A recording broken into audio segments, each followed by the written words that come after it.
ఇప్పుడు జూబ్లీహిల్స్ నియోజకవర్గంలో పరిస్థితులు ఎట్లా ఉండబోతున్నాయి, ఊహాగానాలు ఎట్లా ఉన్నాయి, ప్రజాస్పందన ఏ విధంగా ఉంది, ఏ నాయకుడు గెలిస్తే బాగుంటుంది, జూబ్లీహిల్స్ లో మరి ఉన్నటువంటి ఎమ్మెల్యేగా ఎవరిని కూర్చోబెట్టబోతున్నారు, పబ్లిక్ ఎట్లా ఉంది అసలు?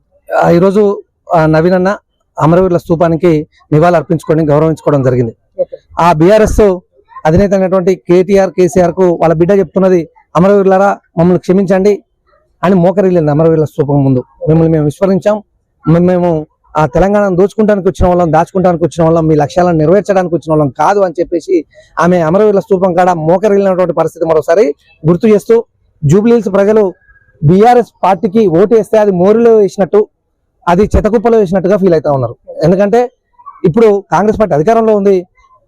జూబ్లీహిల్స్ పార్టీ ఈ 10-15 సంవత్సరాల ముందు ఉన్నటువంటి అభివృద్ధి, ఈ 200-300 కోట్ల అభివృద్ధి పనులు చకచకా ముందుకు పోతా ఉన్నాయి. నవీన్ యాదవ్ గారి పేరు మీదనే దాంతోనే ముందుకు పోతా ఉన్నాయి. కాబట్టి ప్రజలు అనుకుంటారు మా జూబ్లీహిల్స్ అభివృద్ధి కావాలనుకుంటే నవీన్ యాదవే గెలవాలనుకుంటున్నారు, నవీన్ యాదవ్కి ఓట్లు వేయాలనుకుంటున్నారు. కాబట్టి ఇక్కడ బీఆర్ఎస్ తో పోటీ లేదు, ఏకపక్షంగా ప్రజలు నిర్ణయించుకున్నారు. ఖచ్చితంగా కాంగ్రెస్ పార్టీకి ఓటేద్దామని.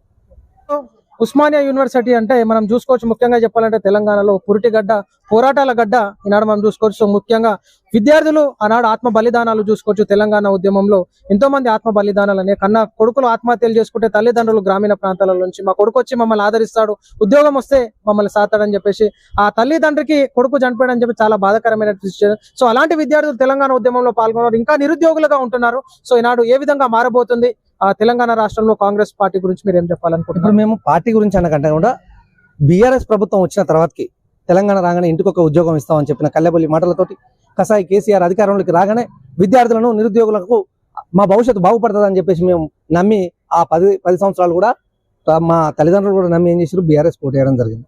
కానీ బీఆర్ఎస్ ప్రభుత్వం పాలనలో వయోపరిమితి పెంచి, వయోపరిమితి పోతున్న కొద్దీ మాకు ఉద్యోగం నోటిఫికేషన్ లేకపోగాక, కనీసం ఉద్యోగాలు ఎప్పుడు వస్తాయో కూడా తెలియని పరిస్థితులలో గడ్డం పెంచుకొని వయోపరిమితి మించిపోయినటువంటి ఆ వయసు కోల్పోయి ఏం చేయాలని అర్థం కాని పరిస్థితుల, దుక్కు చూసిన పరిస్థితులలో నిరుద్యోగులను గాలికి వదిలిపెట్టి రోడ్డుకి వదిలిపెట్టినటువంటి పరిస్థితి బీఆర్ఎస్ ప్రభుత్వం ఉంది. జూబ్లీహిల్స్ లో ఎంతో మంది నిరుద్యోగులు ఉండుంటారు. సో ఇది ఏ విధంగా తీసుకుంటారు పబ్లిక్? సో మీరు ఏం చెప్పాలనుకుంటున్నారు జూబ్లీహిల్స్ నిరుద్యోగుల పరిస్థితి గురించి? విద్యార్థులకు, నిరుద్యోగులకు ఒకటే విషయం చెప్తా ఉన్నాం.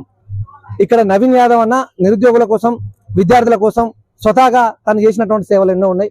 ఎంతో మంది నిరుద్యోగులను కోచింగ్ సెంటర్ లో జాయిన్ చేయించండు, ఎంతో మంది నిరుద్యోగులకు ఉద్యోగాలు ఇప్పించి ప్రైవేటు కల్పన చేపించి ఆయన నవయుగ సంస్థ ద్వారా నిరుద్యోగులకు అండదండగా ఉంటూ ముందుకు పోతున్నటువంటి పరిస్థితి.